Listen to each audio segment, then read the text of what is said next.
Today, let us study about do's and don'ts for meditators. Meaning, what to do and what not to do in a retreat for meditators. The aim of practicing Vipassana Bhavana or insight meditation is to gain Nibbana. To gain this insight wisdom, which we call Vipassana Jnana, and the status of Sotapannahood, meditator must strive hard to overcome the three fetters of 1. Personality belief, Sakaya Deity; 2. Skeptical doubt, Vicikiccha; and 3. Attachment to rules and ritual, Silabbata Brahmasa. Before entry to the stream of Nibbana, and one is called stream Vena or Sotapan. The first is to have an experienced and competent teacher. The objective of Vipassana meditation is not only to be happy in one or two existences, but also to be delivered from the suffering of all the existences along the samsara, the vicious chain of repeated rebirths, and to be free from the samsara itself. So the most important thing for the gaining of Sotapannahood is to have a good and competent teacher, the meditation master having a broader knowledge of Buddhist scriptures and practical medical meditational experiences. Then the second is that meditator practicing intensive meditation must listen to the instructions and the Dhamma talks very carefully and attentively, so that one may have a great help in the progress of Vipassana Bhavana or insight meditation. If the meditator pays serious attention to his teacher and his Dhamma discourses, one can have faith in the practice, or what we call in Pali Saddha, and cannot go astray in the erroneous way. In every serious teaching, there is theory and practice. On the practical side, our meditators practices walking and sitting meditation, noting all physical and mental phenomena. One must be well conversant in the theory side also. For example, according to the Buddha's teaching, there are only mind and matter, nama and rupa, and cause and effect. Reading alone cannot lead to clear understanding, but theory and practice done together will have a clear understanding of the practice as well as theory. To understand the profound Buddhist philosophy and the philosophical aspect of the meditation practice, meditator must listen attentively to the Dhamma talks. Then only one can grasp the Buddhist philosophy through practice, which results in the quick progress of one's insight knowledge. Then the third is to have an honest and straightforward character, especially in reporting to the teacher at interviews. In the course of practice, meditator may sometimes have good experiences and sometimes bad ones.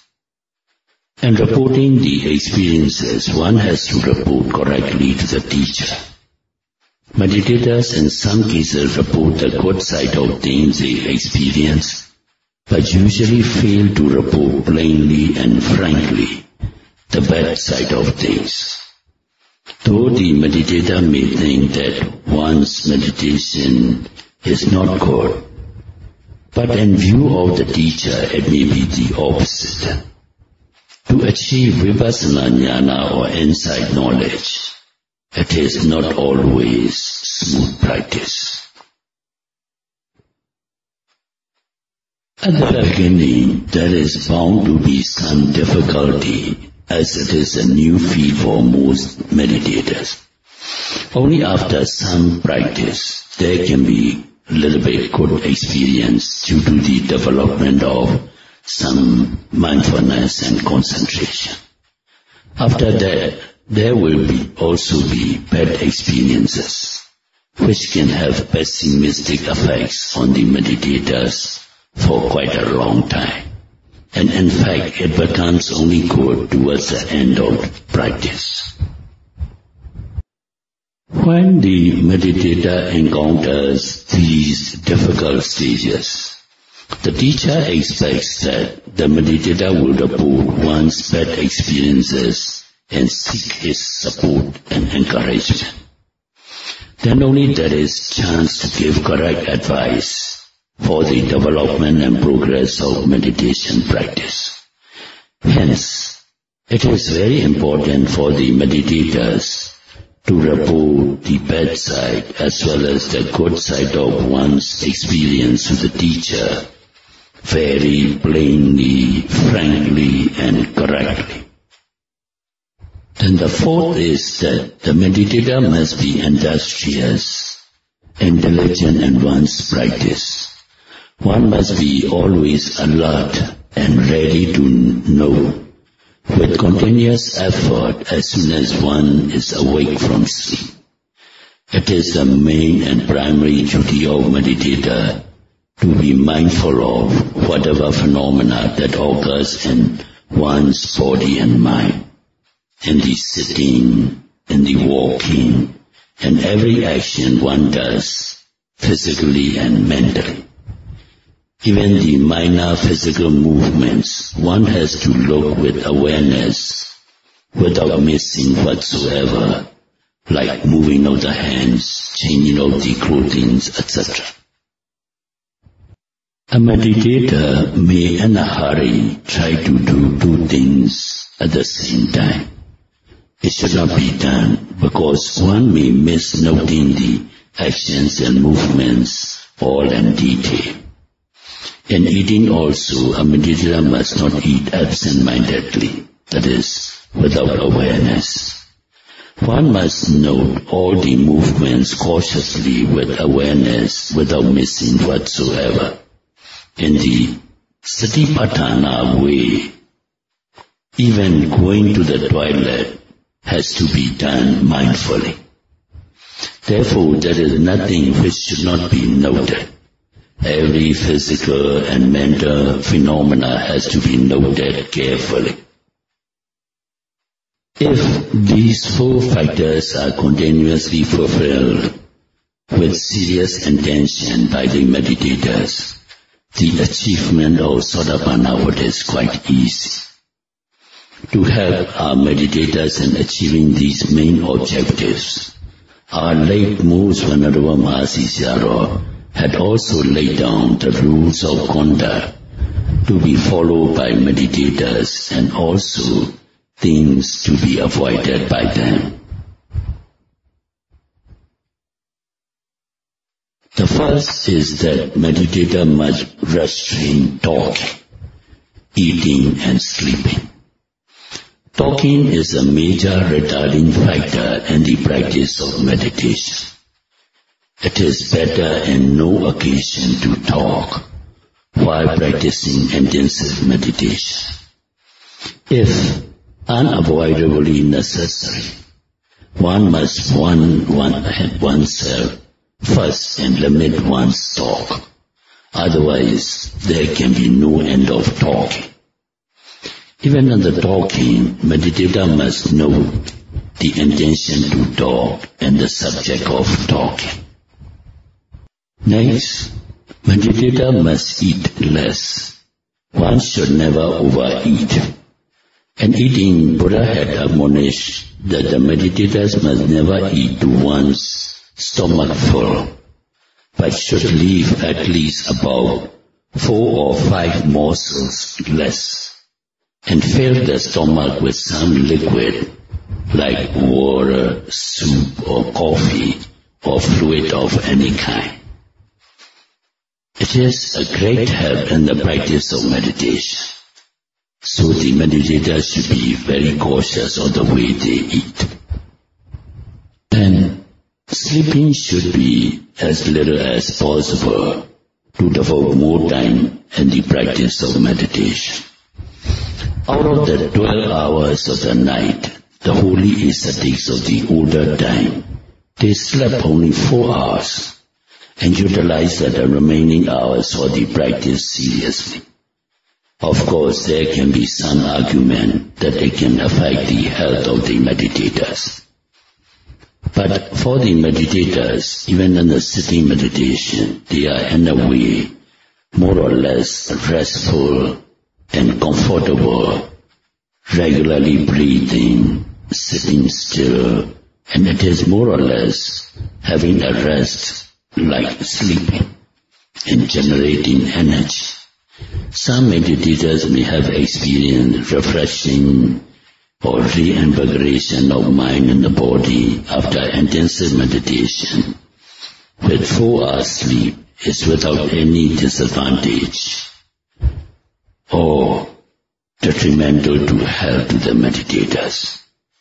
Here we give 6 hours sleep, so they should not have any anxiety about having this less sleep and daily schedule. The second is the effort. In practicing intensive meditation, the meditator must have resolution, unshakable resolution that I must carry on this meditation with perseverance, even if my flesh and blood dried up and skin and bones and sinews alone remain in my body. I will practice without stopping. This kind of steadfast resolution has to be made. When the meditator has to successfully practice vipassana bhavana or insight meditation, attachment to one's own body must be disregarded. If the meditator has too much affection of or attachment to one's body, progress of insight can be slow, very hard to achieve higher knowledge. After eating the gruel offered by the woman devotee Sujata, our Bodhisattva made a firm resolution that whatever happened to his body, even if his flesh and blood dried up and only skin, bones and sinews remained, he would not rise from his meditation until Buddhahood was achieved. When he practiced with his unshakable resolve, in the first watch of the night he achieved Pobe Nivasa Jnana, that is the divine special knowledge that can see former existences.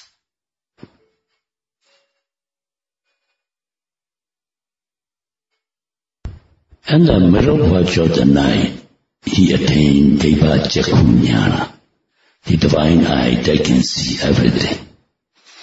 In the morning watch, he achieved Asvakaya Jnana, which reflect the extinction of all kilesa or defilements. And after that, he achieved the Buddhahood and became omniscient Buddha. So being desirous of practicing the teaching of our Lord Buddha, all meditators in this retreat should follow the path trodden by Lord Buddha, observing all these 4 main requirements. Then the third is that since meditators are more or less purified persons, one should practice satipatthana or this mindfulness meditation, that is setting forth of mindfulness all the time. Meditators are persons fasting with full of efforts, indulge in mindfulness practice all the day, so that not a fraction of kilesa or defilements of any kind can penetrate one's mental stream. For example, if a person does not note the sound one hears, one will develop attachment to it if the sound is pleasant. Therefore, meditators should always know, as instructed by the teacher, so that the sound stays merely as sound, and it cannot become attachment, cannot arouse anger, just pass away as a sound. So also in noting all the feelings, all the phenomena arising in the sense doors, meditators can have no attachment, no kilesa or defilement entering or penetrating into their mind. Thus, meditators are regarded as following the path of Arhats or Buddha, as holy persons with noble heart and purity of mind. The fourth is that meditator must act as if one is a sick person, because a sick person cannot move very quickly wherever one does. One walks slowly, eats slowly, and even talks slowly. So in the case of the meditator, if one acts slowly and whatever one does, one can know all the mental and physical phenomena all the time without any break. If one acquires the habit of noting with mindfulness, after some days of meditation, one will find oneself always ready in the noting without any difficulty, and you will be quite happy to do that. Of course, in the worldly life, some things should be done very quickly according to the situation. Example, when one is passing through or crossing a heavy traffic road, one had to go quick, otherwise one may be in danger. But when one is practicing meditation in an intensive retreat, where the mindfulness is the main essential factor, and if one is doing everything quickly, one cannot note all one's psychophysical phenomena in detail. So the meditator should act as if a sick person and try to note every action if one wishes quick progress of insight knowledge, which will appear gradually and eventually. The fifth is that meditators should make persistent effort to make continuous noting of the objects without any lapses. One must know from the moment one wakes up in the morning until one falls asleep at night, not only in sitting and walking sessions, but also in the daily activities. When the moment-to-moment concentration is sustained, meditator will be able to develop the progressive insight knowledge successfully within a reasonable time. So to conclude the talk today, I would like to request all our meditators to obey all the four conditions to achieve the Sotapannahood or stream winner. Following these instructions, I hope all of you meditators will come to realize Nibbana, the cessation of all sufferings, in the shortest possible time and in the most easiest way. Sadhu, sadhu, sadhu. Idame punya, Idame punya, Nibbanasa, Nibbanasa, Pacayo, Pacayo, Hodu, Hodu, Idame punya, Idame punya, Yatinang Hodu, Nyatina Hodu, Sukita Hondu Nyatayo, Sugita Hondu Nyatayo, Imano, Imano, Punya Baga, Punya Baga, Sabha Satana, Sapa Satana, Dima, Dema, Sadhu, sadhu, sadhu. May you all be happy.